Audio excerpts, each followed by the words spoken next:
Good morning, good afternoon, good evening, my dear friends, wherever you may be. I am your humble host, Mr. David Null, also known as Hawkeye Two Feathers, and I greet you with the love and the honor of the infinite Creator. And I continue to pray that each and every one of you, your friends, your family, and all of your relations will accept and receive the healings, the knowledge, the wisdom, and the blessings from the universe. Now, with that said, cosmic hugs all around. About 30 minutes ago, it is 30 minutes ago, I was on with Brian Milky Way Weekly, and um, we had a discussion about uh, tribes and the coming together of tribes, and being kind of sort of a little wound up from the live stream that we did. It has stimulated some extra thought on the subject. And one of the things I have discussed in the past, but it absolutely needs to get repeated because it's really important information, especially now in times of chaos. So, and we can look about us and go, oh, holy crap, there's a lot of chaos going on right now. There's always something, but you know, with the virus thingy and the this and the that and all that. Okay. Um, but as far as what I have discussed in the past, not to rehash things, but it is important. And Brian and I were discussing it, we have to take care of ourselves. We must be strong within ourselves if we're going to do anybody any good, especially ourselves. So when I keep talking about our core values, hey, Bama Wildlife, how you doing? Here's from South Georgia Wildlife down here on the farm on the Little Ocklawahnee River Hermitage. So I say Bama, I'm just assuming you're from Alabama. Or anyway, that's my 10 cents. But from a southerner to another potential southerner Bama, howdy ho.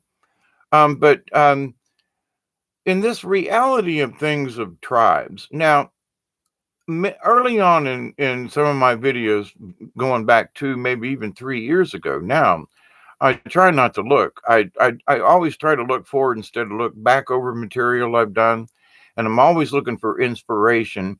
Hey, Aurora Rain, how are you? Cosmic hugs all around. Good to see you.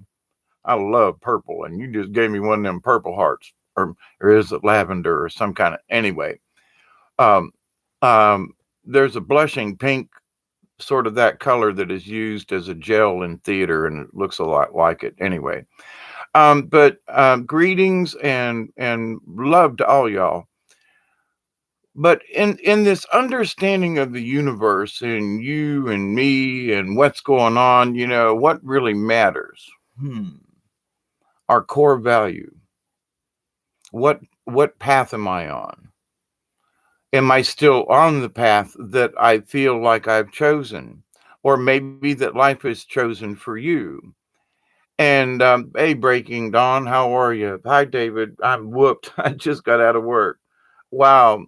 Well, you just sit down and take a break, and toss your shoes off and throw them up on the whatever if you can. And we'll have a cup of coffee with you, and we all gotta say blessings out there to Bob, and have a little bit of coffee. You know.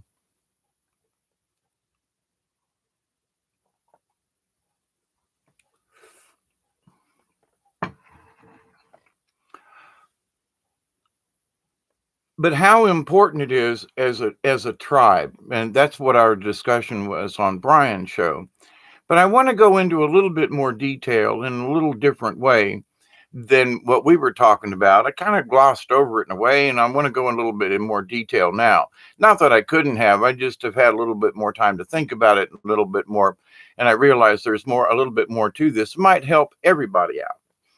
Anyway, so with that said, the I've had fractured memories due to I've had a bunch of head concussions. I've had, sure enough, been in a coma for coma-like state for 2 weeks. One time in the hospital. Actually, there was another time that it was about 10 days I was in the hospital due to a severe head trauma. So I've had my issues, and the fact that I can speak, talk, and even think. Some days are a little hard these days, but the fact that I've been able to overcome it and getting off of drugs and everything, is like, wow, we really can heal ourselves. I'm proof to myself. I don't have to prove it to anybody else. I'm still here. Oh my God, through all the crap I've been through, right? I'm still here. Well, that's because I refuse to give up. And that's an important thing. What is a tribe of one though? So in that all these headbangs, all these personality changes that happened with me over the years, and trust me, some of these headbangs, I had a huge tree limb fall on my head and knocked me out for about 45 minutes is what I'm guessing, right outside my back door one year. Big tree limb came out of the oak tree and knocked me out. And yeah, I was walking sideways for a little while there. I'm not quite sure how long it took me to get out of that one, but anyway. And so, but with each whack on the head, there's something your brain has to recover from it. So, in my brain being fractured over the years through psychotic drugs that were given to me by the people trying to heal me, they fractured my brain even more. They did the bright light test and made me have grand mal seizures, which fractured my brain even more. So, in my own recovery, I came across this book, and I believe Breaking Dawn, she just read it and said, "Oh my God, I read the same thing, and I get what you're talking about now." It's about the tribe of one. Now, I've got my own version of Tribe of One, but it's very similar to what this author wrote in this sci-fi fantasy book, and it's a pretty good book too. Deb said she read right through it pretty quick, so and she don't really read. I think I'm repeating, but anyway. But here's the thing about this: at the Tribe of One. So when I read the book and I read his description, I went, "Oh my goodness." Because I've discussed before in my world, certain talents. Like I'm a plumber. I'm a jack of all trades, as they used to say, still say. But plumber, electrician, or carpenter. I used to build sets, do lights, theater, music. I traveled around as a puppeteer. I'm mechanic. I can tear down a car, or truck, or whatever. We replace clutches. I've rebuilt engines from the literally tore them down and put them back together, and they ran. That surprised even me. But I've worked in machine shops and things, so But I after all of this stress happened to my brain a few years back now, 5 or 6, where that at when they put me into that drooling machine and damn near turned me into a vegetable. I realized that each one of these talents that I have acquired over the years of working with machining and so forth like that, and carpenter and all, that each one of these things was like they were locked behind a door. So in this discussion about the tribe of one, well, something's over here. A personality is wanting to be over here. My drug addiction, it was over here in this in behind this door. My alcoholic self was behind door number 4 over here. My engineering higher self was behind door number 3. So my brain was scattered, but they're personalities, if you will. Now, in the discussion of this tribe of one for this person, he actually one of his personalities was a trapper, for example, and another one was a politician. Another one was like a businessman. Another one was a woman. So and as he had these different parts of his character, and they would literally take over. You know, he would speak like, sound like, and sort of become that person. At night, one guy would go to sleep and the other guy would get up and go out and hunt and have breakfast ready for him in the morning. And the wildlife guy, the tracker, he would go to sleep and somebody else would come and take over for the day. Poor guy never got any rest. But to the point though, and I stopped and I thought, I said, that's, I sort of get that, because when it's necessary, you use this information. If for example, when you live down here on the farm, I got all kinds of spare parts. Ask Deb. You know, I could rewire a house. I could replumb this place if I had to, with all kinds of different pipes and plumbing and stuff. I've got carpentry tools. There's way too much wood that I need to build into something now. Um, um, to get it out of the piles, because it's been waiting on me to build for a while, and I haven't had the energy or the knowledge. I'm getting it back. But anyway, so all of these things were locked in what I thought, and sometimes they would come out at the wrong time. So, for example, well, I just feel like, I'm I don't drink anymore, but I will have a drink, a little toss. I used to make my own homemade wine, and uh, and may go back to at least making one batch because it was really good. And every once in a while, it's just nice to have a little snort, but especially if it's your own homemade. But it's not about the getting drunk; it is about the flavor. And he used to make some really good plum wine. So yeah. Anyway, he used to make hooch in jail too out of fruit cocktail. I'm sitting here looking at fruit cocktail. Yeah, I opened up a can, and uh, there are times when I'll just have, that's how I get my fruit. But anyway, some of my fruit.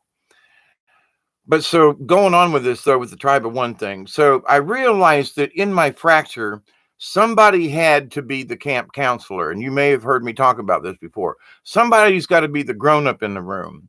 And I realized with all these fractures that one was trying to go over here. And I mean, they gave me some psychotic medicine that made me psychotic. And I'm trying to go by the rules. I'm going to mental health. And then I realized they were making me worse. So I've gone through all these changes, but during those periods, and I mean, these were prescribed by doctors, trying to make us all crazy. They were doing a pretty good job with me. I have since recovered, or still am recovering.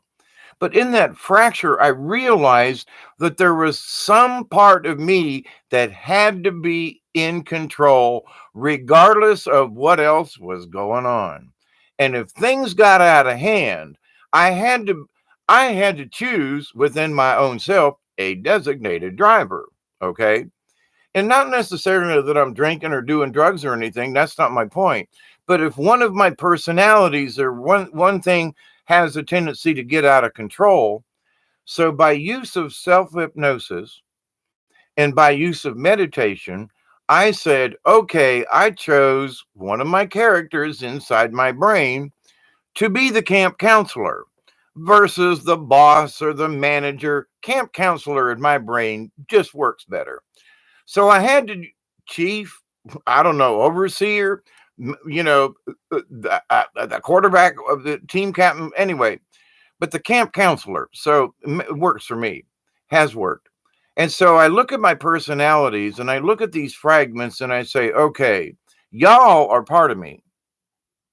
Now, I'll get to why this is important to all of us in here in a second. So the carpenter, the plumber, the outdoorsman, the canoeist, the hiker, the this guy, the that guy, the chess player, the musician, the puppeteer, the storyteller, the theater guy. I mean, all of this stuff that I actually have done and used to, some of it very well, was lost and confused. And so the camp counselor said, you know what? That's just me. But in my meditation, I said, okay, we're going to focus on, I want to get this back. I want to be that carpenter again. I want to be the guy that used to be able to build a set in a couple of days. I'm the guy that used to tear down a porch and replace it in 3 days. and it looked good, and sturdy. Some of the things are still there. Well, I've done some beautiful work in landscape over the years, but and my house is still standing, and I've done most of the work here with a little bit of help on the sides, but not to say everything is square and finished yet, but I've had to rebuild my house 3 times due to termites and crap. So, but you can ask Deb. It's quite adequate, keeps us dry mostly, and it has kept us warm when it's really cold outside, especially with our new heater. But hey, Delaney Pearl, Bama, and I don't know if I missed anybody. Aurora Rain, and I don't think I missed anybody else. I want continued greetings, everybody. And Delaney, how are you? Blessings, cosmic hugs, everybody. Um, but so with my own fragmentation, and I'm going to bring this together here. I know I'm kind of slipping around and going sideways a little bit at the moment, but so the camp counselor that I convinced in myself, self hypnosis, meditation, and good old fashioned just, you got to pay attention. You've got to overcome whatever else is going on. And this person, this whatever in my brain, they're in charge. They're in charge. And if you go slipping and say, "Well, I think I'll drink a beer just for the hell of it." Oh no, hell you won't. They give you headaches. It takes you 3 days to recover from one beer. Don't do it. Oh well, come on. I haven't had one in a while. The last time you had one, you were sick for a week. Don't drink a beer. Oh well, but I'm not going to get drunk. That doesn't matter. So I had to listen to the camp counselor, who was the one who was in charge of the maybe you shouldn't do that, where I would have in the past. Now, what does that have to do with like a tribe of a bunch of us? It, this should be interesting for me to draw this together, y'all. But I see it in my head. So, but each of us has our own talent. Miss Delaney, she's got her talents. Me and Brian's got his own stuff. Bama's got his own thing. Whatever, we all got our own stuff. But if we're all working in the spiritual realm, even if it's just along the edges by just trying to be a better person, that helps. Believe it or not, with all this chaos that's going on. Oh yeah, the world could use positive thinkers, just on a daily basis. Wake up and say, regardless of what happens, I'm not going to curse the day. I stubbed my toe and yeah, I broke another one. Oh crap. But I ain't worried about it. I ain't gonna go, oh shit, this is gonna hurt tomorrow, even though it probably will. If it turns black, I'll know I really did smack it that hard. But anyway, but I can't even cuss it as I look down at it, and it really doesn't hurt that bad at the moment. But positive thing is saying, I ain't gonna worry about it. So you smacked your toe. So the day went a little crummy. Ain't gonna let it ruin my week or month or year or whatever. Now I know that there are levels of bad shit that happens to everybody, and we do sometimes stuff is really bad, and we do death or sickness or an accident. And we just have to knuckle down and do it. As the oh God, I can't think of his name at the moment, but um, um, Roger Miller sang in his "Can't roller skate in the buffalo herd," but you can be happy if you a mind to. But all you got to do is knuckle down, buckle down, do it. So, but with that in mind, though, it sounds so like, well, that sounds corny, but it works. It helps. There was a movie and some stuff, The Secret. What's the secret? When you stay positive, even though things may turn a little, all you have to learn to use your judgment and to try to pick the right avenues. And at any situation, people say, "Oh, it was so tough." Yeah, but you're still here, right? Well, yeah, but it was so tough. I mean, I had to go through this or have it, but you're still here, right? We're talking. Well, yeah, but it was so tough. So that means, did you learn anything from that, Spunky? Hey, Sparky, did you learn anything from that? My granddaughter's in jail for possession and stuff and whatever, and she's got to serve 18 months in a Connecticut state women's prison. Oh boy, I had to spend a year, so I'm going to be praying for her.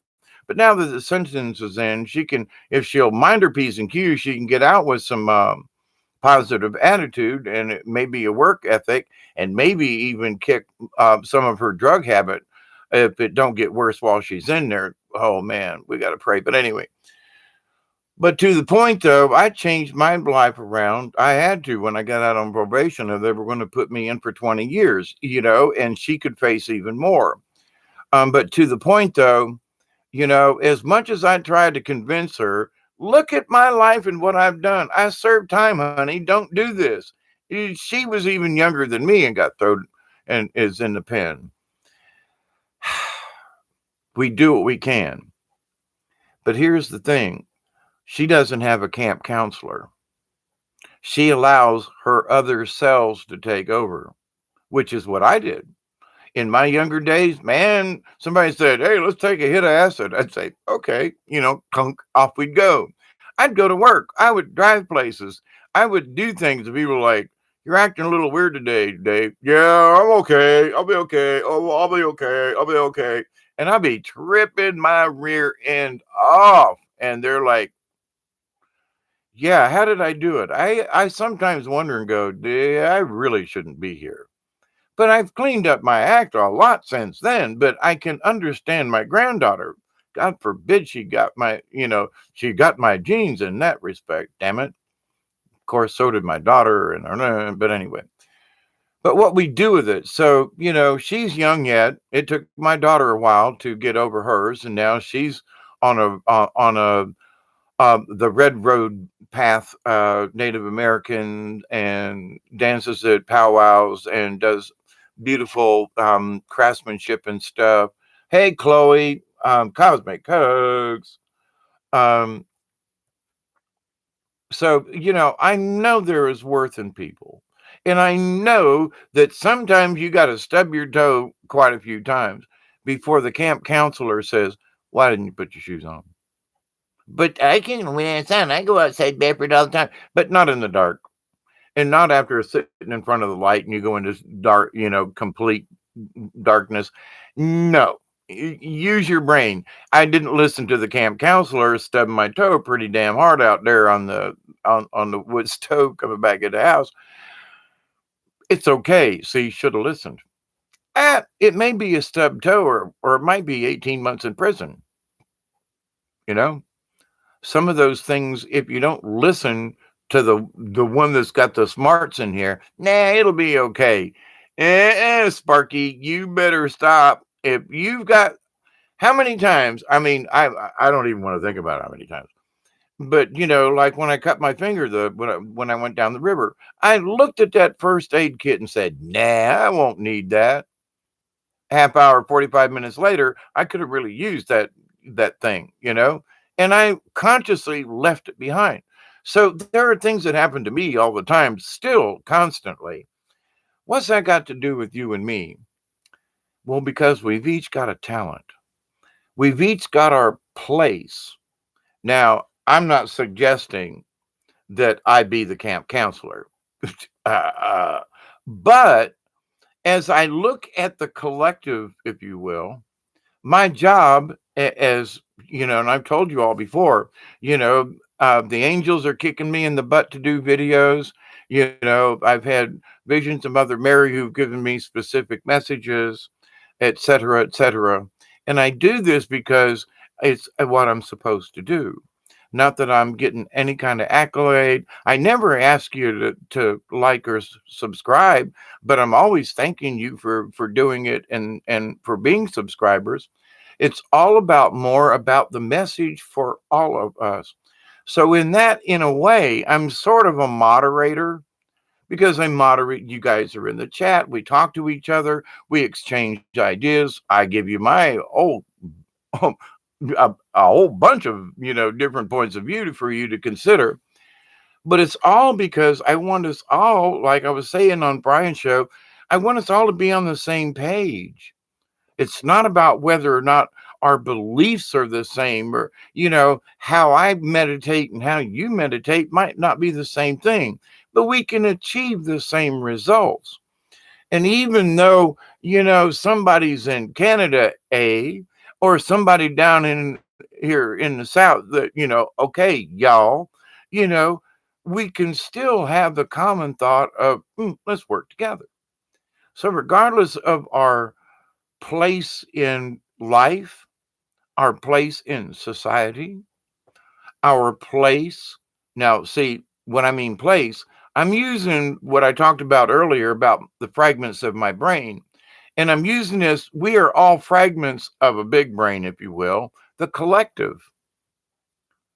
So has been suggested, in some of the things that I have learned over the years, that everybody ought to get a chance to be the camp counselor. If you're qualified, everybody should have the opportunity to be the camp counselor. It shouldn't be the same person all the time. Everybody, why? Because if everybody has had a chance to be the camp counselor at one time or another, they understand the responsibility. So, and when you take responsibility, and I'm speaking for myself, for my own actions, like too many drugs and taking this and that and drinking, and, I was a detriment to myself more than anybody else, but still, there was a lot of years of unnecessary roughness, if you know what I mean. I might not hurt quite as bad, anyway. But with that said, though, there are those of us who have had our own issues in life, regardless of what those issues are in my brain, regardless of what y'all have had in your life, it doesn't matter, because we're still a part of the tribe. Now, whether we have a camp counselor or not, we do have a council of sorts, because each one of you participates one way or another. You each participate, whether you actually type in the chat or not. There are those folks who just watch in the background, and they've sent me messages later on and said, well, I just didn't feel like, putting it into the chat, but I listened. Wonderful. Thank you very much. I had no idea, you know, blessings to all of you and cosmic hugs, eh? But I didn't mean that A on purpose. Well, anyway, but I wasn't trying to be derogatory, is what I meant. But anyway, so this tribe of one, we are all part of this tribe of one. Whether that's the tribe of one is the league of like-minded beings, because we all want a similar outcome with whatever we're doing. We want to be better spiritually. We want to share this. We know there's going to be evil people out there. That some folks are just born upside down and backwards, and they ain't nothing you can do about it. You can be kind to them. There are just some folks that ain't going to get it. We can pray for them. We can send them into rehab, but if they don't listen to them, so if they don't choose a camp counselor within themselves, never mind. So as and this is just a group meeting, y'all, of the League of Like-Minded Beings, the tribe of one, and I'm just the camp counselor for this particular meeting. But the thing is though, in tribes, they've got the chief, who is sort of like a CEO, or in a true sense, the president, in that, if the president of an organization, he doesn't really run anything, but he does supervise through Robert's Rules of Order what the secretary and the treasurer and all these other functioner, whatever the boards are, or like even the county commissioner, in certain areas and things. So, but the commissioners do the work. The president, or the main guy, he's just kind of overseeing the rest of them to keep them in line. And sometimes, depending on where you live or what the particular law is, and it's different all over the place, trust me. But the by rights is the chair, as the only in a tie vote, Does the president, can the president vote? Otherwise, he doesn't have a vote. So if a consensus, if a majority isn't made with what the board members, then the president breaks the tie. That's the only time. So, through Robert's rules of orders and stuff like that, and through a lot of things, that's the only way it works. But anyway, so they're a figurehead, but they're the camp counselor, you see. So they keep the other council members in line saying, hey, your district over there, you cut that out over there. Y'all get in line. We got a whole city to run here, or a whole county or a state, county commissioners, different districts, state, same thing, etc. So, but you guys got to take care of your own area. So we already think as a tribe of one up to a point, because we already operate this way. But on a spiritual level, whoever talks about that? And that's why I'm broaching the subject about this. Because regardless, each one of us is a tribe of one.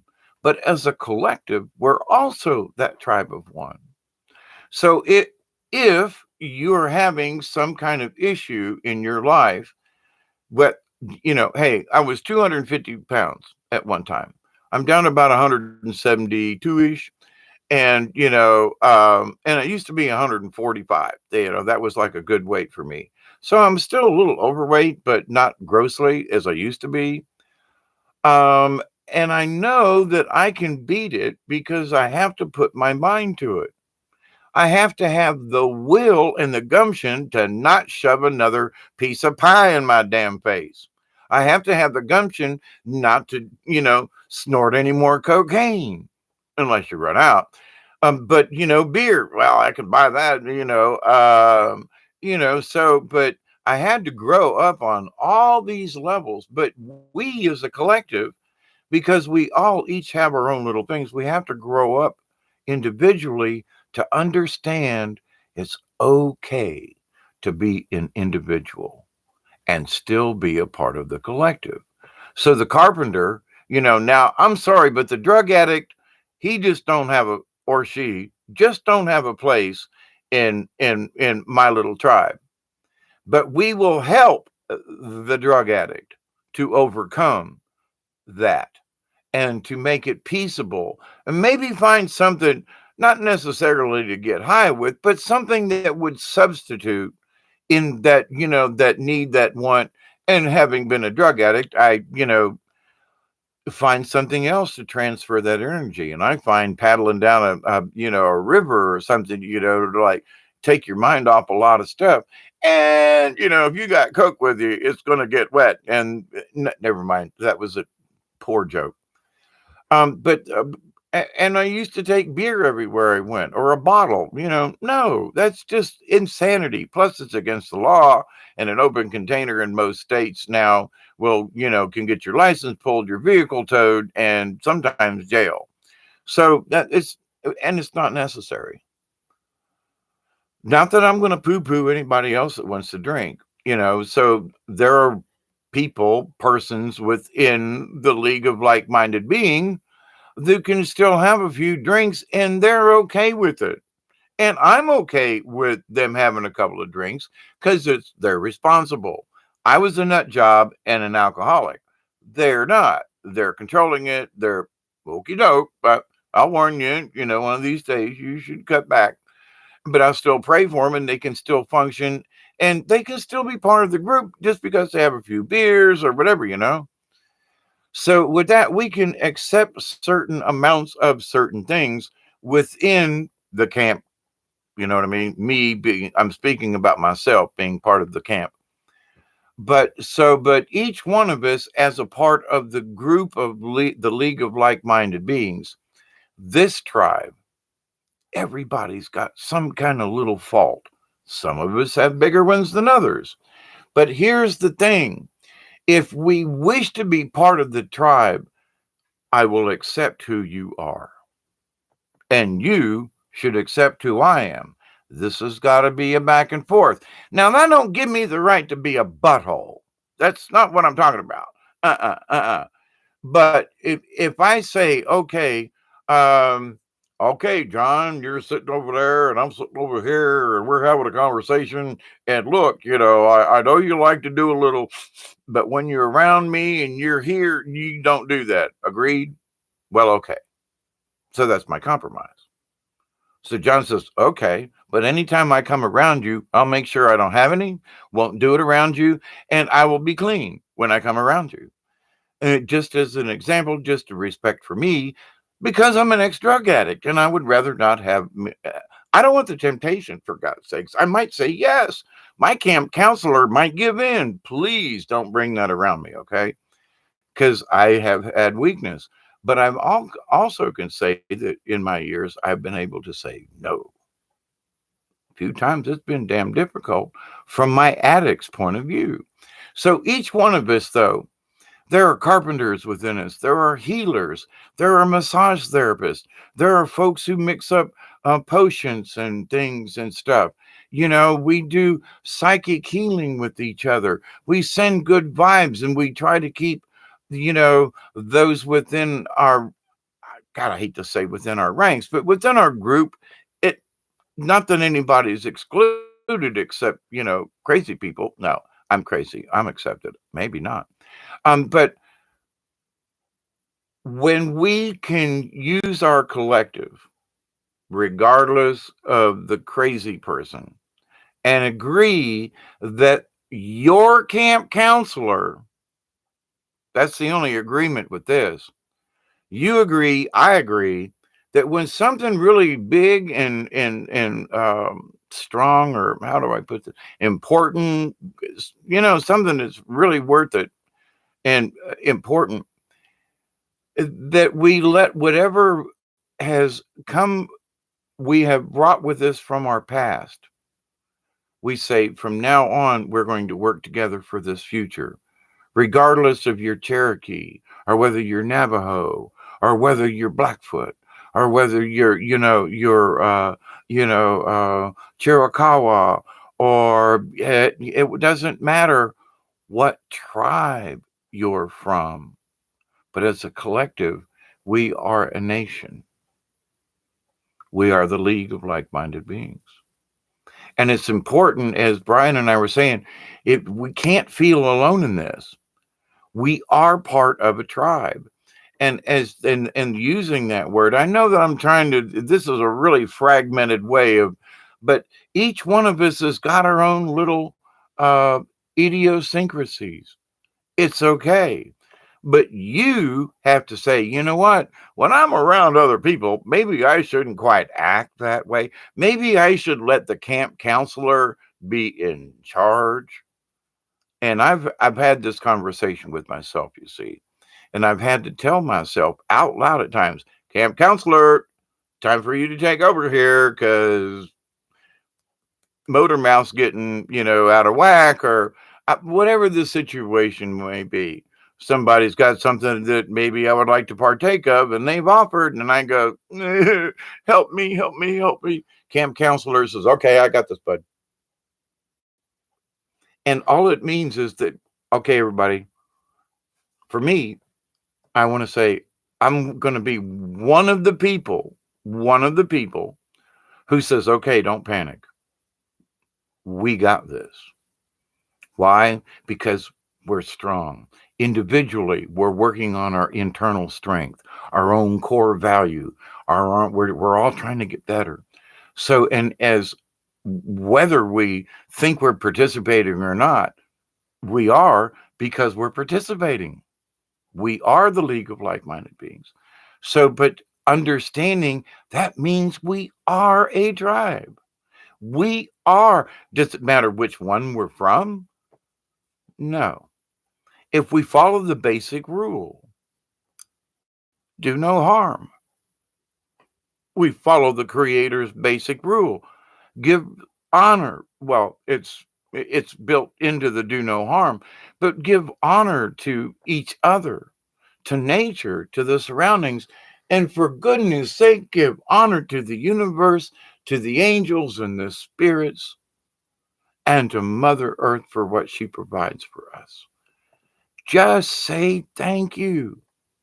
Well, you don't have to believe in any kind of God.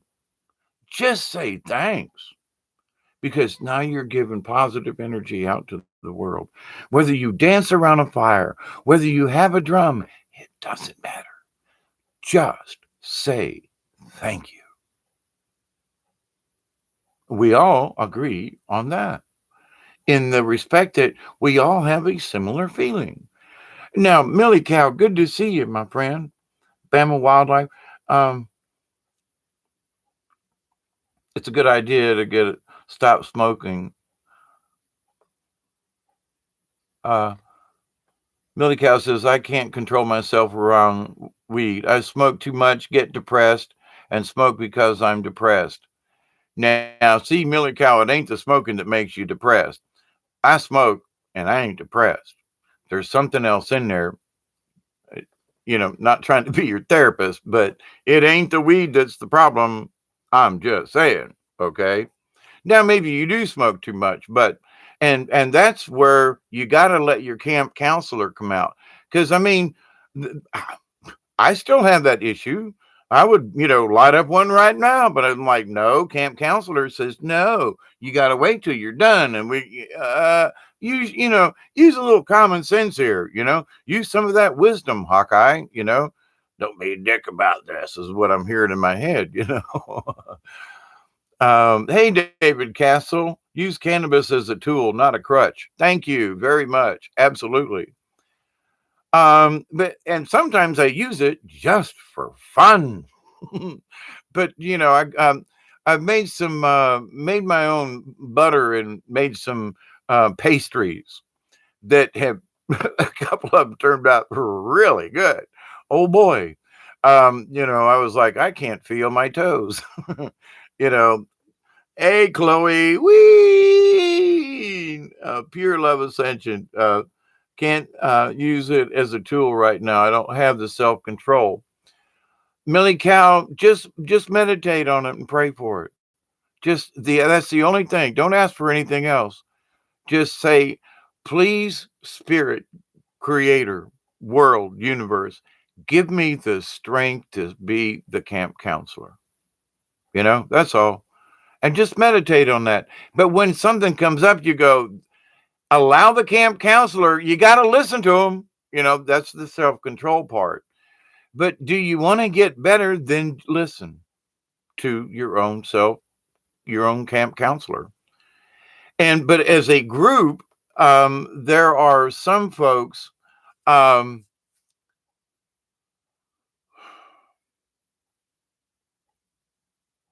God, far be it that I should like use myself as. So there's been a few folks who've asked for my advice about certain things, family members and other folks. And I'm glad to give advice, but if you don't pay attention to it and you go off on a tangent and then crap goes wrong, it's like, I have a little insight to some of these things simply because of the details you give me. And it's like common sense, in my opinion, says just like a grandfather would, as elders would in a tribe. So I find myself being the elder sometimes, along with the camp counselor. But in some of these respects, it's more of an elder's position. Like, I want to look at him and go, look, I made that mistake a couple of times. You've made it once yourself. Don't do that again. Well, and people will make up excuses why they should make the same mistake again. That self control or whatever it is, focus on that and ask Creator to give you the strength. I still do.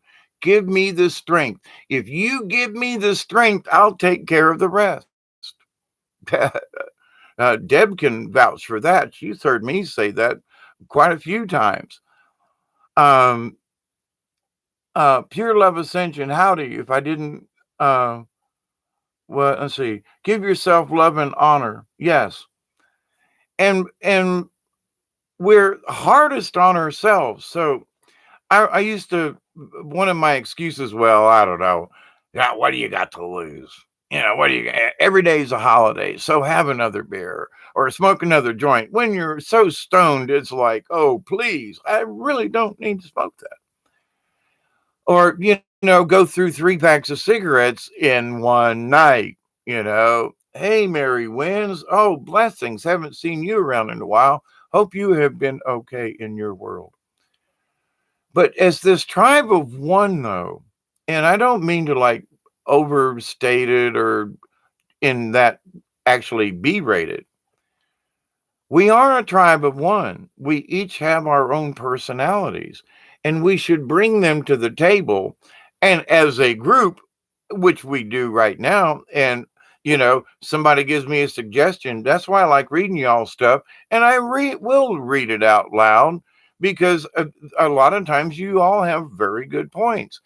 And so I'm just a moderator in here. It's not necessarily a debate, but it is a discussion. And so, as a sort of like, well, now, what does this have to do with shamanism? Well, now, let's see. In the shaman of understanding the different levels of the universe, and every time I think I got it, there's another little something comes sliding in. I won't know what the fourth dimension's like until I get there, but I'm going to do my best. And Brian and I were talking about this earlier on his show. You can't force it. If you try to imagine what it is, you're going to limit yourself because it's right now, it's more than we can imagine. So all we can do is open up our hearts and our mind and our spirit and say, give me the wisdom and the understanding because, the cosmic consciousness is out there. The quantum, you haven't heard me use that word in a while, but in the cosmos, the quantum, it's there, y'all. There's been too many other things and discussions and people talking about psychic abilities, these energies coming in. Other people are feeling very similar things. Brian and I was thinking the word, and Brian says it tonight, right? I mean, we had but it's true. I was like, I didn't really want to say that, but anyway. But to the point, though, it's happening more and more to people. Me and my granny had it, but we had a really close connection. But other people are developing these connections, not just naturally having them with someone. Now they're developing these connections. So what does this do? It's bringing us closer together. It's bringing the tribe together. Now, who's the camp counselor? There is no boss. You must understand that. We each have a voice that we may speak, but the voice of reason has got to be the one that stands up and says, now, and I'm speaking about myself, all the voices in my head. The voice of reason has got to say, okay, now the rest of y'all shut up because we've discussed it within ourselves in here. And we've made this decision after listening to everybody else's position and thoughts and energies. And, we're exchanging here. Now I'm coming to at least at this particular moment in time, a conclusion. And I am going to go along with this. Yes, I think it's a good idea. And now this is just an example having nothing to do with anything. Let's say, for example, okay, on Sunday, we're going to have a group meditation. And we all agree. Okay. Um, what's the subject? I don't know. We're going to continue to pray for peace. Okay. Or we're going to pray for the sick people in China. Well, okay. Whatever it is. But, so is that necessarily a bad thing? So as a group, we can still do that. You know, we don't have to go anywhere, but we can. And if you knew, if I said, okay, at Friday at 2 o'clock Eastern time, which may be a bad time for everybody else, but anyway, this is just an example. 2 o'clock on Friday, I'm going to do a 10-minute meditation, and anybody that's available at that 2 o'clock time, this is what I'm going to be meditating on. Join if you want to, but this is going to be the topic. So it's an open invitation to anyone who may wish to participate. We don't have to go online, but as an example, I've made a statement. Anybody who agrees, so I've spoken it. We can pass the word along 2 o'clock on Friday, Dave's going to do a thingy, but we don't have to join. We're going to stay at home and join him. This is the topic.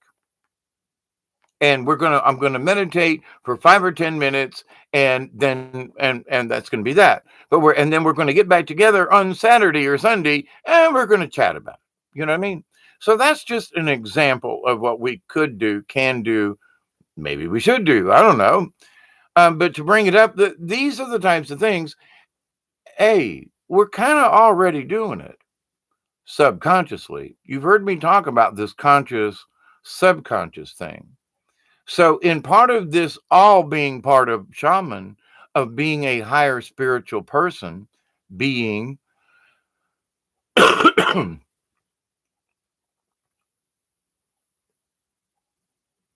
by understanding that there are levels that you can't understand.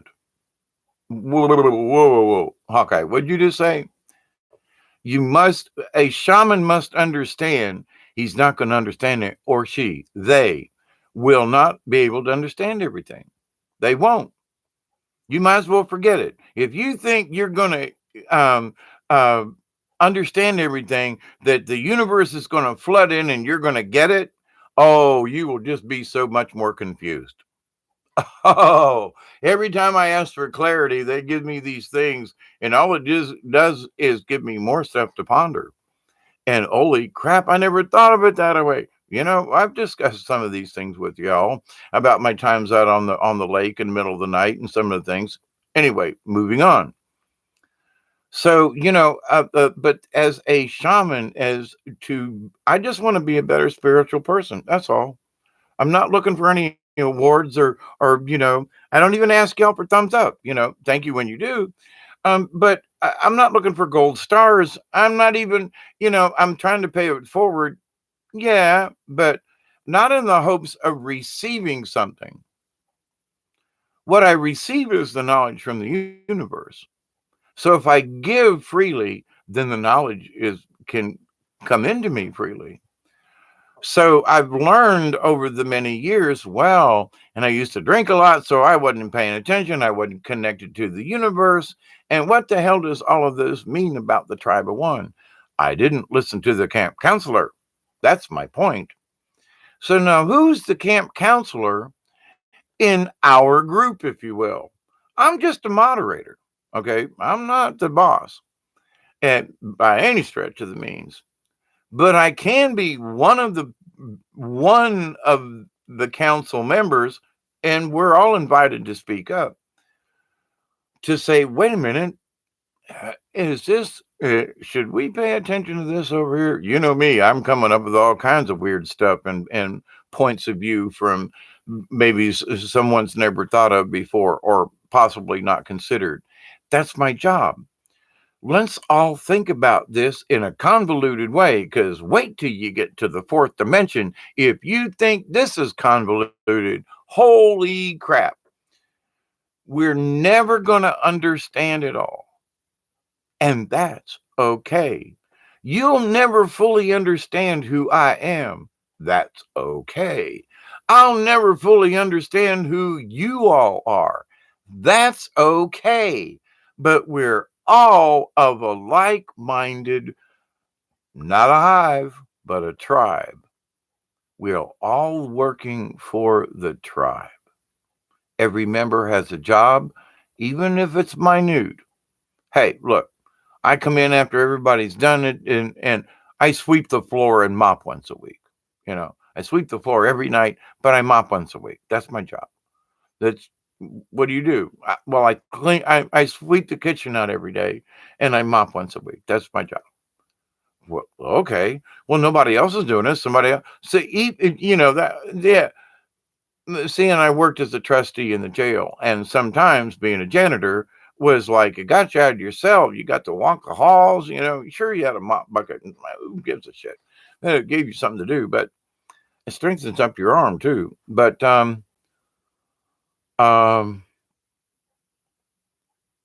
making lemonade out of lemons, instead of having a scrunched up face and going, well, there's nothing to drink. Make some lemonade. Oh, maybe that'll help. But in the spiritual realm of this thing, what does it mean? Follow the basic rule: do no harm.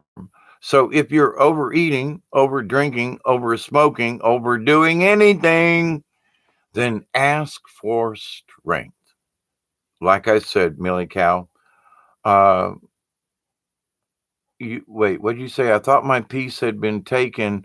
Then I took it back and found it was never lost, only forgotten, waiting eternally within. Yep. And Millie Cow, we have sort of discussed this before. You know, our own history and knowledge is within us. That's what's in that subconscious part of us. That's what we come into this world, whether we follow it or not. But we've all got, especially those of us who are like hanging out right now. If you were looking into the Kardashians, you wouldn't be hanging out with us. You know what I mean? That's just a bad example, but to the point. It's like, so we're interested in other things than what other people are. They can be interested if they want to, but if they're going to be sloppy and mean and try to tear down our world, we do need to speak up as a group and go, hey, that behavior is unacceptable, because it's hurting the rest of us. Well, I like it. It's okay for me. Yeah, but I don't want my nipples pierced. I don't want a bone through my nose. I'm sorry. I don't. Okay. You like it. You do it. Not for me. But when you're whatever that vice might be gets into my territory personally in my space, I do have the right to say, please don't hide it, cover it up, or whatever. But you know, uh, please don't flaunt it and try to like, well, you gotta like what I do. Look, I got pierced nipples. I don't care. Put a shirt on. But I had the right to show them. Oh, shut up and put a shirt on. Anyway, but sure you have the right, but do you have the right to gross the rest of us out? That's where the honor comes in. That's to do no harm.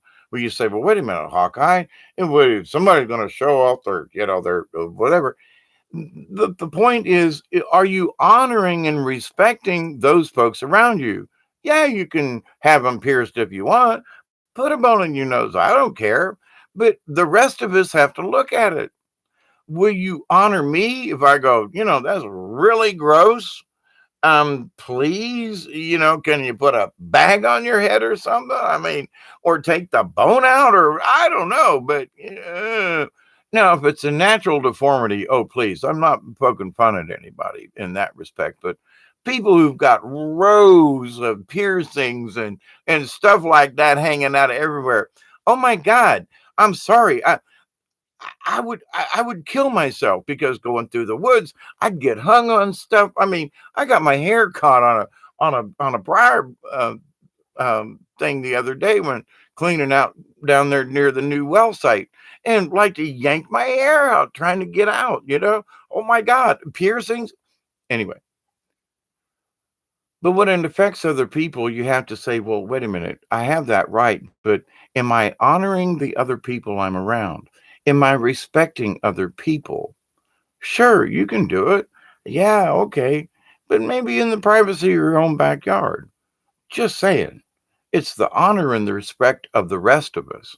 So, sure, I don't care if that's the way you think or whatever, but when we're together, our collective, we're all for one thing: honor, respect for each other, for ourselves. And I say to some of these folks, and I got some relatives, that are like, don't you have enough tattoos? Do you have to like do some more? Well, my girls like it, and I'm like, holy Jesus, okay, dokie, maybe the camp counselor should stand up a little stronger and go, it's a bad idea, you know. Wait till you get to be 40, and you gain 10 more pounds. It ain't gonna look like a diamond. It's gonna look like a big ass. It's gonna look like the Rock of Gibraltar on your ass. Oh, sorry.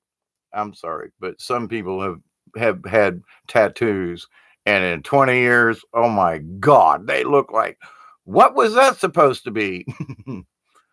I'll leave it at that. I'll leave it at that. I had an ex-wife that had a tattoo that did not look the way it was supposed to after a few years. And just saying, it was funny too, but I'm not going to describe it now. And just anyway, but a lot of people got a lot of good laughs out of it, you know. But anyway, um, kind of humorous right now as I think about it. It was supposed to be a sunset, but it looked more like um, a penis. I'm sorry. It didn't look like a sunset. People say, "What do you got a penis on your back for?" Anyway, be careful because it might not be the same thing. But anyway, but so my point about this is sometimes the camp counselor, yeah, I'm trying to throw a little bit of humor in this, but we got, there are times when I'll eat a bag of chocolate. I ate a whole bag of potato chips the other night. I'm like, usually I eat a couple of chips with what I'm munching on.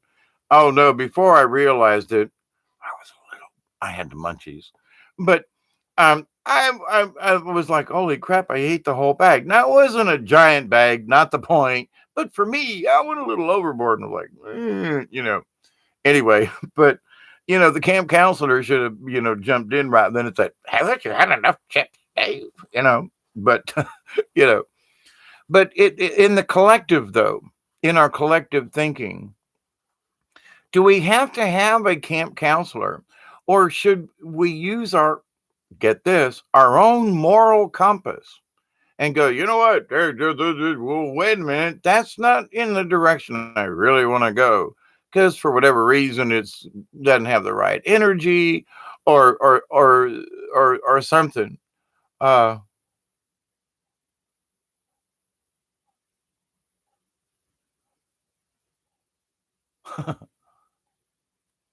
oh, David Castle. I've had one or two of those that turned out in a wicked way. Seriously.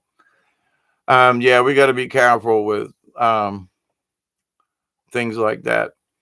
And people like that. But anyway, so in our lifetimes, we make choices sometimes we think are good at the moment, and later on, boy, do we regret them. Oy vey, yeah. I agree.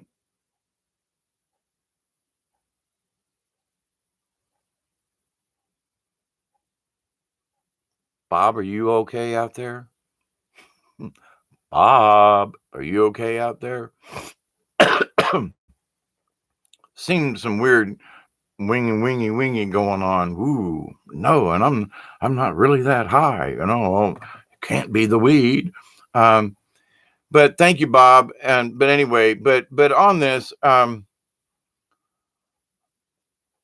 own moral compass. Back to the subject. Our own moral compass should be what guides us, and with the law of that one law, do no harm, which includes, having respect and honor and because if you disrespect someone, you're doing them harm. It may not be physical, but so we have to absolutely look at these things and break it down to the bare necessities. Oh, the bare necessities and simple bare necessities. But it's very true in that respect. In that, well, wait a minute. Well, I don't know. Wait a minute. Somebody says, well, I don't know. I shot him a bird. Well, but I don't, what do I care? I don't know. Well, hang on though. But it was disrespectful whether you knew him or not. Well, I shot him a bird. I was pissed off. They caught me up in traffic. Well, you may, okay, you know, I know that's like an absurd thing, but there are people who would shoot a bird in a heartbeat and go, oh, oh, namaste, my friends, wait, hang on. I don't think you really got a handle on this, please. Let's take this a step further, you know, or they have an opinion about something. Well, blah, blah, blah, blah, blah, blah, blah. Namaste. Namaste. Oh, shut up. You don't understand. You're not paying attention here. this side of your mouth, person who speak with forked tongue, are out of both sides of mouth at the same time, woo. So, and some of these folks have, well, I've learned all of these things. Let me impart my knowledge onto you. And for 1995, I'll throw it a free biscuit maker. It's a cup. Oh, I'll send you instructions on how you can, never mind, how you can bend over and yourself. I have plenty of instructions on that.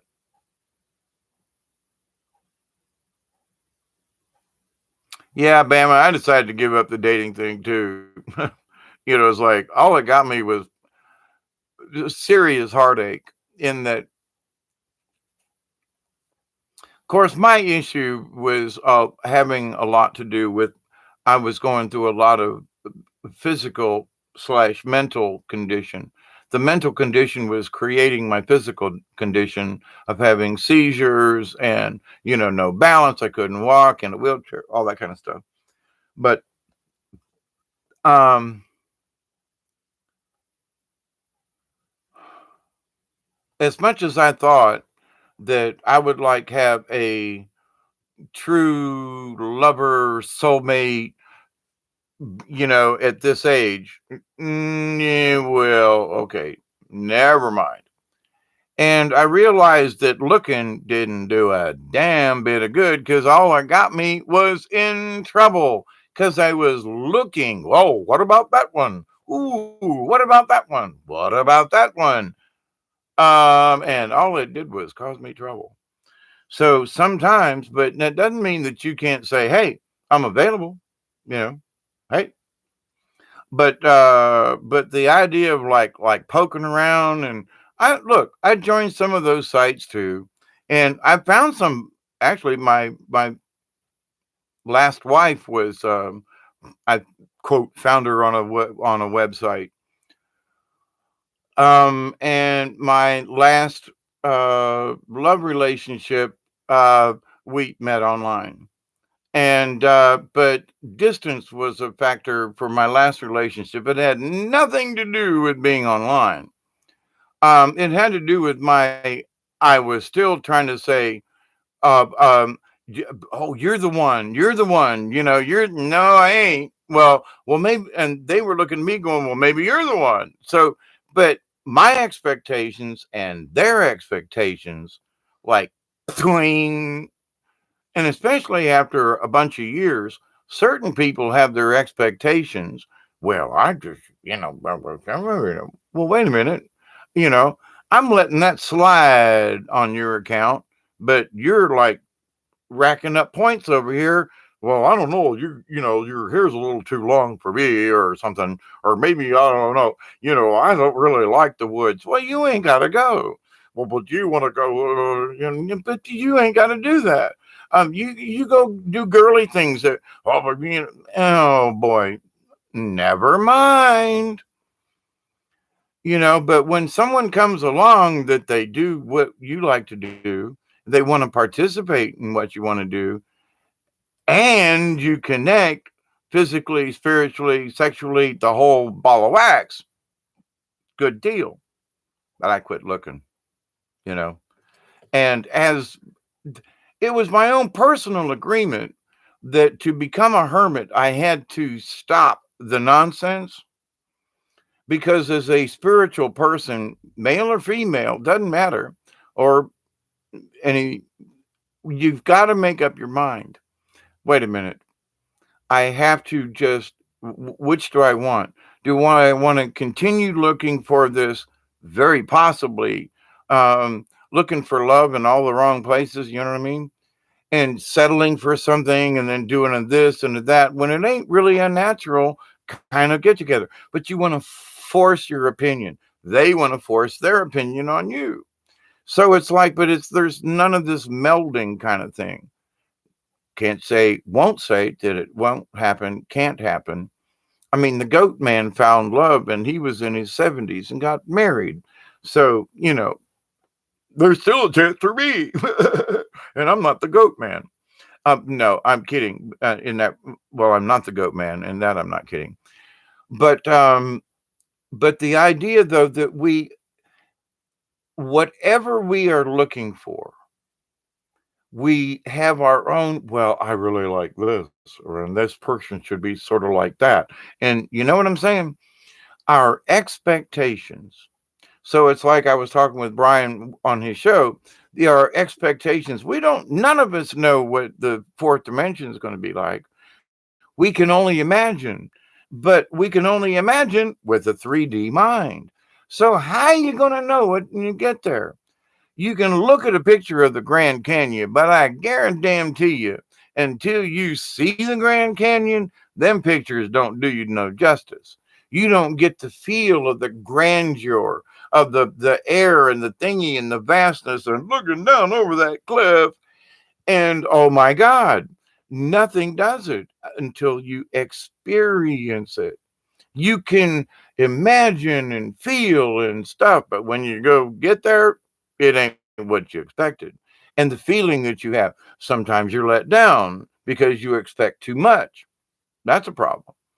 So, and for each of us, we have to learn that on our own. Sometimes you can learn it with someone. Sometimes you got to do it on your own as a hermit. And it doesn't mean that you have to be secluded. Doesn't mean necessarily that you have to be celibate, but you know, you must do it, quote, on your own, because if you're always searching for that other person to pick up that side, which that was me, I had to have a mate. If I didn't have a mate, if I didn't have a this, how can I be whole? So I was always falling down and hitting my face on the concrete or something. But when I realized, hang on, I need nobody can support me but me. I got to stand up for myself. I got to tell that camp counselor inside of me to stop this stupid nonsense and just be a good person. And if the spirits and the spirits and the planets align, that you'll find that person. So I had to give in and say, okie dokie. Took a lot of stress out, gotta say, because all that expectation, gotta find me, gotta go. What if I don't? What? Nah. I made it this far, after having been dumped and redumped and cheated on and lied to. What good did that do me? Nothing. Left me with pain, heartache, and broke.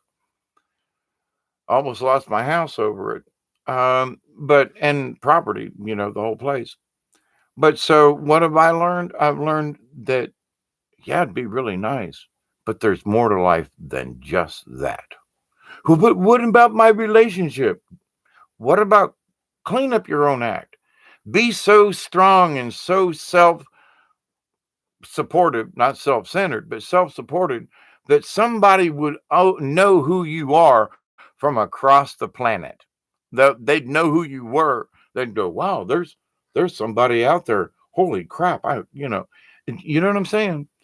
But to, be looking and judging, there's all this judging that goes on with that. Well, I don't know, you know, am I going to look good enough? Well, I don't know. I don't like the way you look. Well, I'm wearing my Tampa Catholic shirt right now. Well, I don't like Catholics. I heard a lot about them Catholics. Well, I'm not a Catholic anymore. Well, you went to Tampa Catholic. Well, people come up with the damnedest excuses and ideas and crap. And oh my God. So it's like, when you don't go there anymore, that there's a whole nother world out there of stuff to do. And it doesn't mean I have female friends, you know, when I was doing theater and stuff, I didn't date anyone, but there were women friends my age in the theater group and stuff. We'd hang out and at times and go to dances together and we'd have drinks after, and sit down and tell jokes till 2 in the morning and play music and but we didn't have to be,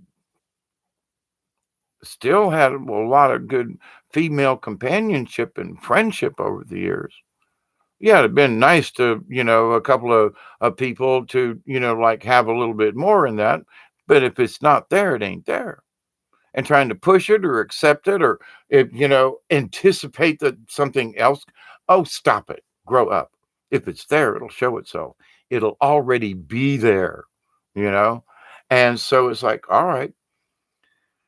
But when we throw our expectations into anything, so the expectation of the fourth dimension, the expectation of being a part of this, a tribe of one. Well, wait, Hawkeye, you're going to cut down what you're just talking about? You can anticipate and over anticipate and expect so much that you miss the point. What? Think about it. Honestly, you got to be honest. If you can't be honest with yourself, then yeah, continue to ask for strength. I swear, of all the prayers that I have, I ask for strength because I say this in my prayer. Give me strength because with strength I'll figure it out. I'll work it out. But without strength, spiritual, and sometimes, I'm like, come on, guys, you got to help me into town. I got to take care of some business. And I really don't feel like driving or doing. And I have, and sometimes it's very frequent. Come on, guys, help me out here. I got to get this done. Please give me the strength. Please give me the strength. And I get it. A couple hours, and there have been times Breaking Dawn's heard me say, all I need is 2 hours. Okay, maybe 3. We got to stop at the store and get gas. It might take a little longer, and 3 hours later, I'm sitting here at the house going, thank you, Jesus. I made it home. Thank you, thank you, thank you. We got what we needed done. Thank you, thank you, thank you. And I'm okay. And until next time, I got this. But, I have faith in that. And I have to sometimes, and no matter how hard, bad I hurt or whatever it is, I got to take the initiative myself instead of giving up and going, no, no, no, no, no, no, no. I have to be the camp counselor myself and go, come on, Dave, this is the right thing. Get up. Come on. But I hurt, and I truly do. I moved 1,000 pounds of concrete today. I know, but you still got to get up. Okay, who's going to feed the chicken? You. Okay, get up, go feed the chicken, go out and check the thing, go do your chores, But I moved, don't care. You still got to do your chores. Now, I might not move another 1,000 pounds of concrete and cement the next day, but, I still have to get up and do my chores and keep going. I still have to have the strength myself to say, okay, but you're going to hurt. Yeah, I know. But I get up anyway. Sometimes sometimes it's a lot more difficult than other. Now, as separate entities within the tribe of one as a collective, okay, I'm going to expound upon this some more. When we understand that each one of us has got their own camp counselor, but we will agree on this because it's just, if the camp counselor, if you're on our side, if you're working for the cause, if you're working with the Charistas and the Silent 72s and the rest of us and all of us on the spiritual journey for positivity and a good outcome and etc., then you're already you already know there are certain rules we're going to go by.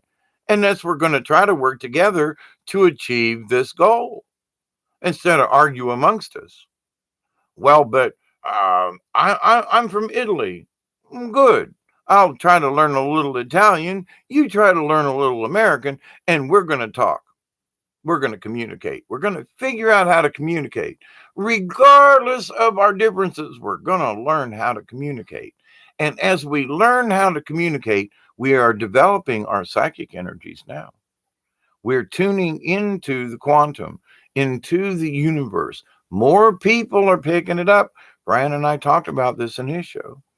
And I absolutely believe it. From June last year, when I said, hey, y'all feel a bump in the whatever?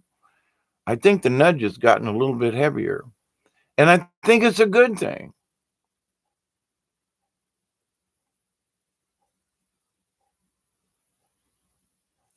Damien here, camp counselor.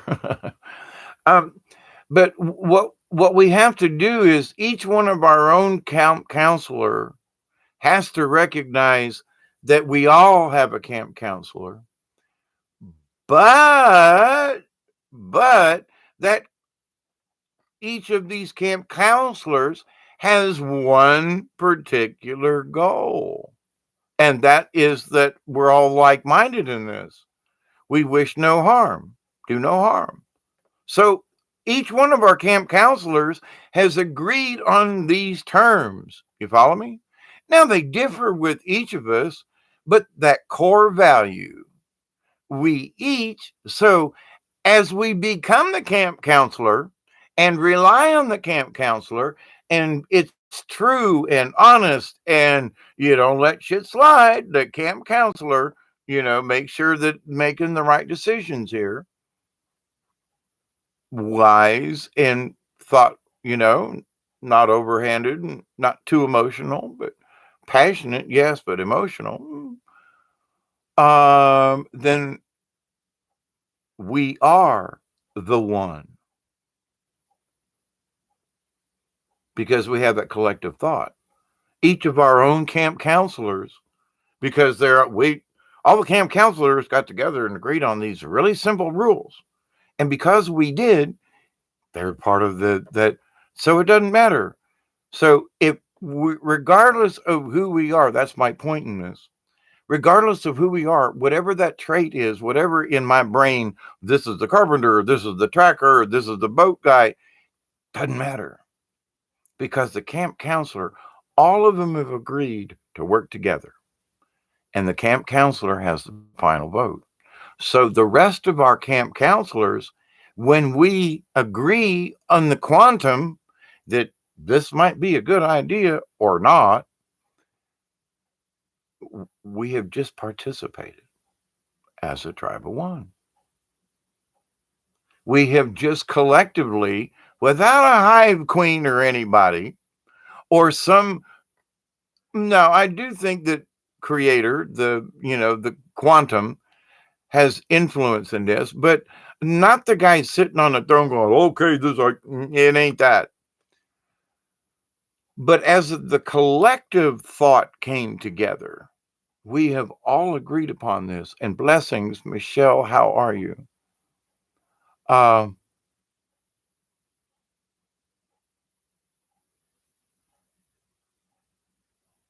Wait, let me go back up here. I know y'all been chatting about stuff in the chat room here, but David Castle, my camp counselor lives in my pineal gland. Very special gift. The more fluoride you remove from your system, the more you will see, and a lot of other things too. And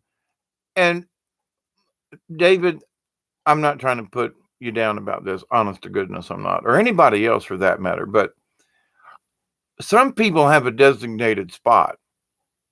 That's okay. Some people have to give certain things. Well, if I don't know that it's my chakra area, listen, don't overcomplicate it. Keep it simple, stupid, in that, just agree there is one. Now, David, you say that yours reside in your pineal gland. If somebody else might go, well, I don't know. I don't know where my... Don't worry about it. That's not the point. We can all agree that there is a camp counselor, and we all have one, or choose to listen or not, depending on, who's at the forefront. But, so some people would get, at one time I did, get caught up in, well, where's that located? In the long and the short of it is, can I just agree in my own head that there is one? Wherever it looks like this or that or this. And I tried so hard to explain it and picture it. And I was like, I mean, I wasted years on some of this stuff, trying to regain my brain from all the trauma and the seizures and the medicines and all. So in trying to put all this back together, and there are still some gray areas in there I'm working on, but I have to realize, but where is it over here? Remember, that isn't really necessary. It's nice to know, and could help you later on, but I used to fret over the things that kept me from seeing the things. So anyway, David, I just had to pick on you because your name is David. Um, um, Millie Cow, I don't think I'm talking about timelines. I think I meant physical densities. Some beings are on a different frequency and get called ghosts, spirits, angels, demons, orbs, etc. And the spectrum of timelines could be considered a dimension. Um, Millie Cow, I agree with that. And here's one of the things. In some of the answers that I've questions that I've asked, I want answers to, like, how many dimensions are there? And they were like, for every dimension, that, like, for the third dimension, there are dimensions within dimensions. So you can't really say, well, there's the third dimension and the fourth and the fifth. Can we actually only see in one dimension? Maybe an amoeba could, but he's living in a liquid and floating around, so that won't work. Can we actually see in a two dimension? Well, that means like looking at a piece of paper sideways. There's only, there is no depth to it. We're only lines. We're stick figures. Well, wait a minute. Now there are third dimensions. These stick figures go poop, and now they're people, or we're animated, whatever. Are we holograms? Or do we go from this third dimension and fourth dimension is like a hologram? And I've kind of seen where this could actually be more true than not, sort of like in the astral plane, but that's as close as I can get to it. I don't really know yet, but I'm going to work on it. I'm going to leave my options open. If I try to put what I know into it, I'm going to fail. Why? Because the fourth dimension and any other dimension is beyond my comprehension, except in the shaman realm, you must understand that there are all different kinds of, there are different densities on different dimensions. Different dimensions have different densities. So it's not one, it's not the other, it's both, and they're not. So it's like in the quantum, it used to be that it was either plus or minus. Now it can be neither. So now instead of having one or two choices, now you got three. Wait. It's on or off or not. Or they're both on. Wait a minute. Now you took two choices that is supposed to be positive and negative. Now they've switched polarities. And now they're neither, and now they're both. Hang on a second.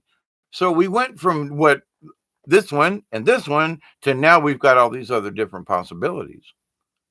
Well, wait a minute. I thought we only had two. So when you think you only got two, then the next thing you know is like, well, wait a minute. Other things develop, other dimensions and other things. So the first thing, and I still don't understand it, but I get it. I understand I'll never understand. And I understand that there are so many variables for each one that I learn. I'm like, well, I want to write this one down. Oh, well, that was different. Let me write this one down. I think I'll do a video. Well, here's one, So the best I can do, and any of us can actually do, we can name them, we can log them, but what's going to happen in the long run? It's what we feel within ourselves, what our camp counselor, and we'll do the rest of them go, you know what? Okay, I won't get drunk tonight. All right, I'm going to listen to the camp counselor. Okay, the fat guy says, okay, I won't eat that fourth piece of pie. Whatever it is. And we agree with the sane person within us to like don't do whatever it is we're trying not to do. Okay, my chat got stuck. David Castle, thank you. I knew you'd understand. I wasn't picking on you, but I was using the example. Thank you very much. Dimensions within dimensions, my brain is going to explode. But see, Millie Cow, that's all the farther you have to go is to understand, there are dimensions within dimensions. Oh, holy crap. This is going to be fun. Rather than worry about whether or not we can understand it, the fact that it's like, son of a bitch, there's a whole universe over here in this little corner over here. I'll never understand, but ain't it cool? And the possibilities, ain't that cool? We have to just roll with it. And sometimes when I let go of my expectations, the knowledge that I was seeking comes to me. It's almost like you look too hard. Just want to throw that in there. Michelle, taking y'all outside for my first cigarette of the day. Yeah, I've been almost wanting to light this one now for the last hour and 30 minutes. But I've got blessings, Michelle. Millie Cow says, I'm not on enough acid to wrap my head around it all. And I'm very thankful for that. I'm not on any acid at all, to be clear. Been there, done that. Yeah, so what if you were? I hope you're having a nice trip. Uh, Bama, yeah, dimensions within dimensions. Yeah. But the biggest thing is we don't, oh, wow. There are more possibilities out there than my tiny little brain can get their head around. And be comfortable with it, you know? Not that we shouldn't expect and want to see more. That's not my point. But we just have to accept because sometimes, you just gotta like, holy shit, wow, that simple statement all of a sudden brings in a clarity. It anyway, but to the point. Millie Cow says, LOL, I've had great trips and terrible trips. Oh my goodness, when I was talking to Brian earlier about some of this, I said, it was like when you're, taking acid, it was like sometimes you had radio stations, and some of those stations had dance music. And man, you could get down and boogie, and other radio stations was the horror channel, and you couldn't get off of that one quick enough. And sometimes you got stuck on the station. I remember one time we were doing acid, and somebody I had agreed to doing some reds along with a hit of acid, mind you. And so um, there we had an old 4-track tape recorder. And the 4 tracks, you had to actually go over and hit a button to change the track. You had to physically get up, cross the room, and hit the button. And I think it was Nielsen. They lime in the coconut and drink them both together. They lime in the coconut and you feel better. 5 hours. It went over and over and over, and none of us could get up to change the track.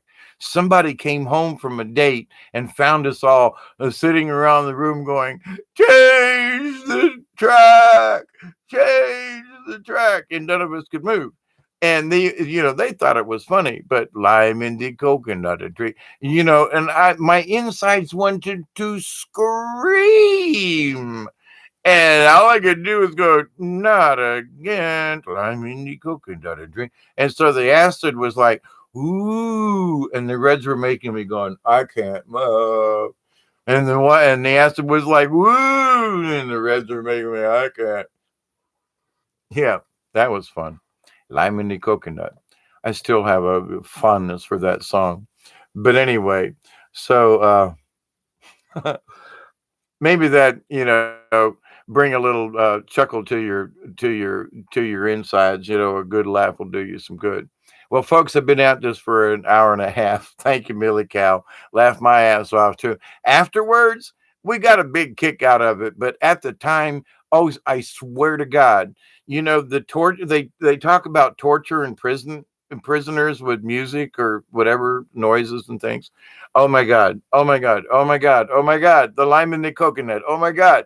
Oh please. It's torture. When you can't turn it off, it's torture. But anyway, so my friends, I love you all. I do. Thank you very much. Hee ha ha. And we to all y'all out there with our secret code. I love you. I do. Thank you for tuning in and hanging out with us tonight. May your tomorrow be a good one. And remember, you guys are always the key. You guys are the key. I'm just this old scrunt of a guy out here yakking in the middle of the night. Having fun with from with some words and stuff, and hanging out. Thank you, Bama. Did you ever tell me you were from the South, or was that just did I skip over that and miss it? Love you too, Michelle. Y'all are wonderful folks. In my dreams, we all come together and have coffee along with Bob that's sitting out there. Yeah, meditate for Millie. Absolutely. Millie, listen, I'll help send strength your way. But just saying, I just hope that, you know, and have the faith that the strength will come. But you got to get up. You got to get up. If your leg ain't broke, then get up. That's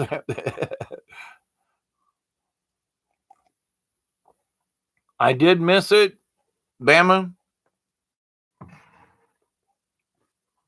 David Castle, you are an immortal being having a temporary experience. Please have fun. Very good point, David. It really is. This is just one of our lessons along the way in our spirit, in our overall spiritual thing. There are people who talk about, living forever. If you ever really stopped and meditated in nature and have really become part of it and feel it, understand it, and like, holy crap, then you've lived before. You know that this is just a part of the living in Alabama. I got my daughter lives in Alabama. At least her address is. Yeah, down near Mobile. Actually, more closer to Pensacola, but and I had some friends that live up around Birmingham too. So, but anyway, right, Breaking Dawn. We do live forever, and that's the point. That whether you want to believe in the reincarnation, well, I'm going to come back as Hitler, or oh God, oh what did I say that? Um, um, but the fact that too many of us know that we've had some type of previous life.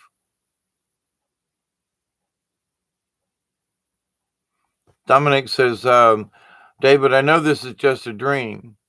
In a way, it is, but it's a dream journey in the grand scheme of our whole experience, and we we really don't know. We can think about it, like myself. I've had near death experience, and when you're floating around and looking down and you see your own self down there and other people like working on you and around you and things and stuff, it gives you a whole different perspective, because you say, well, wait a minute, that can't happen. But when I talked to my doctor a couple of times and told him exactly what he was doing, he was like, how'd you know? And I was like, I was sitting up in the ceiling looking down, watching your ass. Come on, give me a break. And too many doctors have said, well, I've had patients tell me that, they've had experiences like this. Well, yeah. So when you're near death and when they operate on you, they bring you right down to that point. So, but I saw him operating on my neck, and I told him, what the hell was you doing? What was I doing with that thing on my neck? What? Yeah. So, but so we know that these other realities or dimensions or densities or realm. I like to use the word realm in that because it just It's another place, you know? It's another place. Well, it's another dimension. Yeah, but there are realms within dimensions. And within realms, there are dimensions. And within dimensions, there are realms. Yeah, sort of like positive, negative, neutral, both on, both up.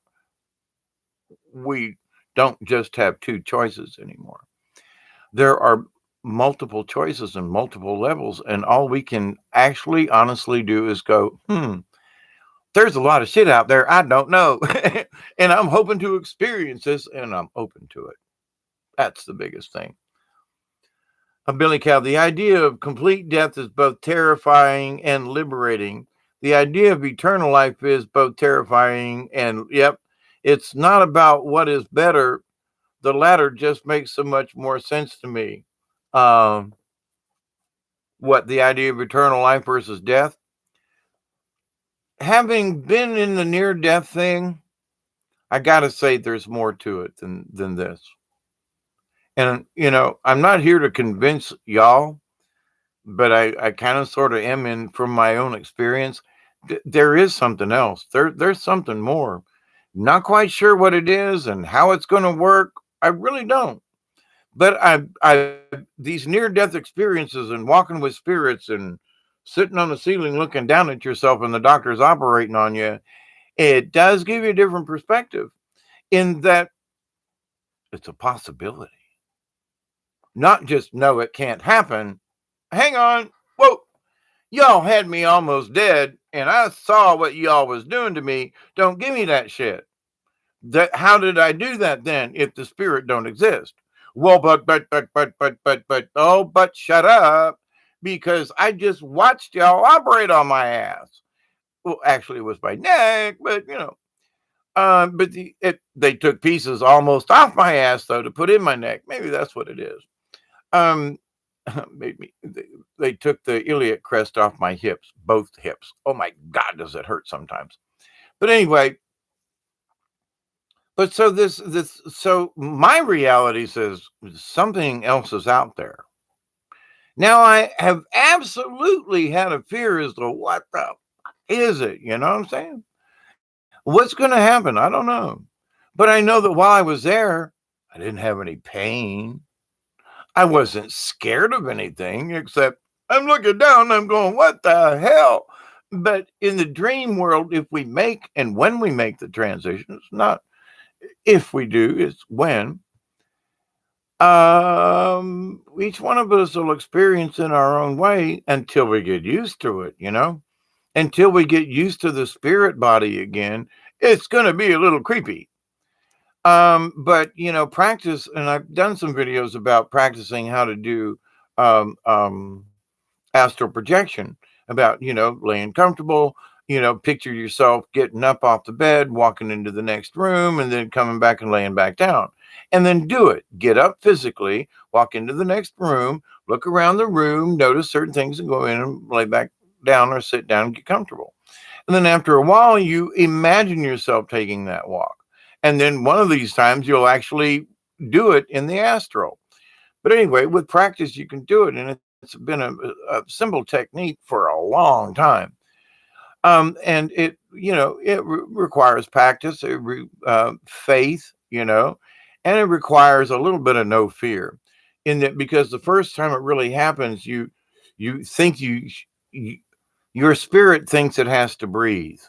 You have to understand your body's doing that for you. Now, when we get disconnected with our silver thread to our bodies, and we do make that I don't want to say the final journey, but the next journey, that means they don't have to breathe. I don't, you ever noticed it in a dream? Do you worry about whether your heart's beating or whether you're breathing or not? Do you like, oh no, I'm in a dream. Am I breathing? You don't worry about that because it's like in your subconscious, and that's what takes care of those kinds of things normally.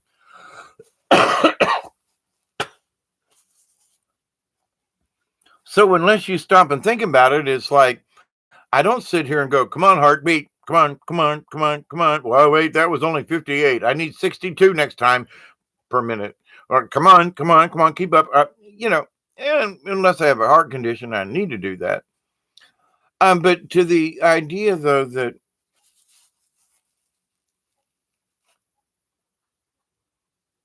there's just always another way to look at it. And I know there's something else. Not like I said, not quite sure, but I've explained it, and we'll continue to try to dance around the topic. And many people have had near-death experiences and have had similar experiences and describe it and how it happened to them and what it made them feel. And did you feel pain? Were you scared? Were you this? Were you that? You know. So, and there have been times when I had an NDE and was terrified because I was like, "Am I dead?" And they were like, "No, calm down." But I'm like, "But I'm dead, right?" "No, calm down." "But I'm dead, right? I gotta be dead." "Calm down." And it was like, "Thank you, thank you, Jesus. I'm not dead yet." But anyway, actually, I think I was, but we won't go there. Um, it was my trip on the river that one year that I got stuck for 3 days with no food and water, or very little food and water, but might as well say none. But anyway, got out and the spirits were walking with me, and when I wonder about whether or not there's something else, my brain takes me back to those spirits. Me watching myself go walk away with them, and then looking. It was really odd watching myself walk away with the spirits and then being with the spirits, one on either side, and walking with them, saying you're safe, everything's cool. And then, the doctor's things and stuff. So in my realm, there is something else. That's the best way I can describe it. And I don't fear it anymore. I would like to hang out on this planet as long as possible and have some more fun. But if it's my time to go, then my clock's over. I'm I'm willing to continue on with the journey. So, my friends, I love you all I do. Locate a mirror. Yeah, sometimes that works. Depends on where your thing is. Yeah, lucid dreaming, right, Michelle?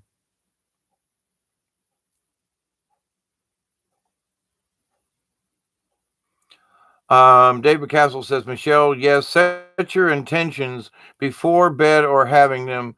Fun, fun, fun. Dominic, a bench did the trick for me.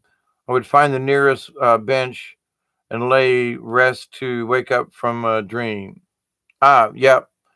Bama says I see orbs. I love you too, Michelle, and all of the friends as well. Yep. There, everybody can find their own little special technique. There are easy things to do. Some are more difficult, and but the thing is find something that feels comfortable. Like there are people who were trying to tell me that, well, if I didn't meditate in a certain way, Brian and I spoke about it on his show too, that, you know, people were like, well, you got to do it like this, you got to do it like that, or blah, blah, blah, blah, blah. And it's like, hang on. Maybe I can find my own peace or my own meditation, but I don't get it there the way you guys do. And so I had a big complex for a long time because I was like, I'm not seeing what you guys are, but they weren't seeing what I was seeing. So it was like, who was right, who was wrong? I learned that I was actually already finding a center in my own meditation, in my own way, in my own figuring out how to be quiet.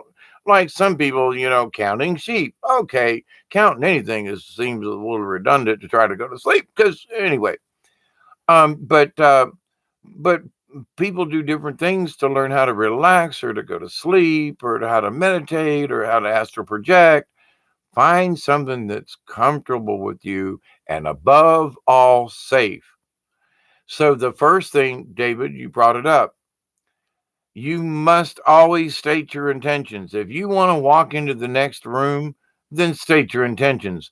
I'm going to meditate and I'm going to practice walking into my living room, which I'm comfortable, I'm safe, and I'm going to do this uh, dream walking. Okay. And I'm going to astral project, or I'm going to, whatever you want to call it.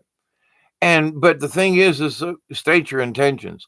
Also, the other thing too is one thing, and I haven't mentioned this, and possibly and probably should have, in that we need to trust that our subconscious, wherever we go roaming, is going to work on its own.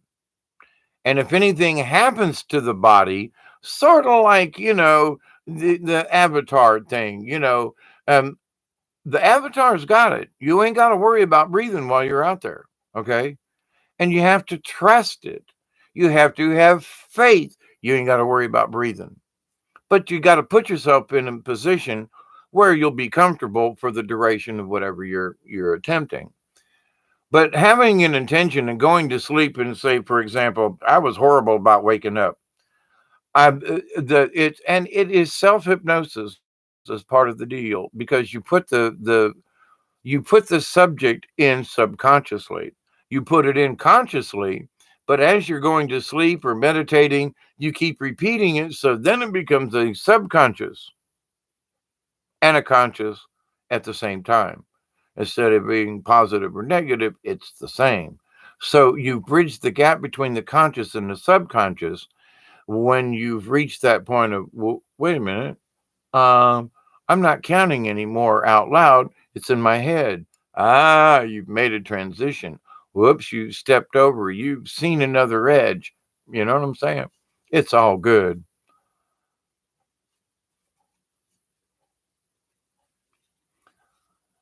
Dave sees Mother Mary as my brother does in the same way, too. I, however, never had that experience. I know David is true in his testimony, as my brother has had the same experiences. Dominic, you know, I don't want to force anybody to believe me, but I swear to you the things that have happened to me. I just My respect for Mother Mary, number one, I would not make up such a story. God strike me dead for making up such a story. That's how I feel about it. And, I would not disrespect any revered mother, not just Mother Mary, but her representation of the mother of all of us. And thank you, Dominic, for saying that, because it's like it just is. And recently, the messages from her have been very quiet. Send out the love, Hawkeye. Send out the love. Keep telling these folks they're okay. Keep telling them they're all right. And I haven't mentioned that in the titles, but there are times when I'm like, what the hell am I going to talk about? Doesn't matter. Put out something good. Y'all have been hanging out with me, some of you now, for the last 2 hours. What the hell? You only got nothing else better to do? But I love you guys, and apparently you love hanging out. So, it's a good thing.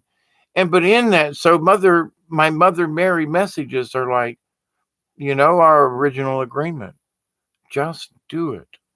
There are people who need to chat. They want to have conversation. A topic will come up, and if you, and which I do believe in it, and believe in her, or the entity, and so forth, and if you trust, then I will help guide you and guide your words. And so my prayers always be, make sure you give me the right information. Now, a couple of months ago, I got some bad intel. I ain't gonna lie. And I just had to shut up, and not necessarily shut down, but go into hibernation mode. Sort of like close the computer lid, but it's still plugged in and on. Um, because and I was very, very wholly disappointed with the whole affair. But anyway, it's over with and done. But to the point now that I'm doing these videos now, I've asked in my own prayers and meditation, slip me these topics for discussion, because it's necessary that we continue to meet as a tribe and as the League of Like-Minded Beings. We need to just have time together, just a meeting place, whether or not And God forbid I come up with, well, I ain't got shit to talk about tonight. I'm just going to sit here. Well, I'll always find something. You've been feeling love, buddy. I've been sending it. Let me tell you, if I can overcome what I've overcome, anybody can do it. Y'all can do it. You got to have faith and trust in yourself, but you got to have the chutzpah to get up off your ass and do it too. You got to stand up in whatever it is. Thank you, Dominic. Of course you feel the love, or I'll hurt you, boy. Nah, I'm kidding. Um, no, but with the Mother Mary thing and everything, it's just like, yeah, just chat, Bama. But there there's always something though that seems to be a topic for discussion. Not necessarily one that needs to get beat up, but hey, let's put this on the table. I look around and I see what everybody else is discussing. And then they fill me in and they go, yeah, but who's talking about this? You know me. There's been a couple of folks when I started out with the chaos thing, with the virus and the flu thing back in January. I said, y'all don't get your panties in a wad, right? And now there are other people, oh, don't get taken in by the chaos. And I'm like, I warned y'all a long time ago. I'm glad other people are picking it up. Don't get me wrong. But I'm like, it proves to me that my intel must be good, because later on, other people are going, you know what? Don't get caught up in the chaos. You know what? Don't, and it's almost like, are they secret subscribers? Do they watch my channel? I'm kidding in this, but no, I think that they're finally getting in touch with what's in the quantum. And if anything, I just am listening a little better than some other folk. They're because they're so distracted. So when my quote information comes in and I've got a certain vibe to it, it's like, is that good intel? Or, you know, um, but it's more of like, before we get sideswiped by other people's visions, uh, timing, thank you, divine timing. And a lot of us have been picking up on it too. Brian was kind of we've all had our times. You just got to do it, Billy Cow. It's like you can't roller skate in a buffalo herd, but you can be happy if you were mine too. That song, Billy Cow. You think about Roger Miller and do it, do it, do it. Well, you can't change anyway. My friends, I'm getting hoarse. It's almost 2 hours. Can you believe it? You folks are the greatest. Thank you for allowing me to be your friend and to be here and to be able to have these discussions. Divine timing, it's there.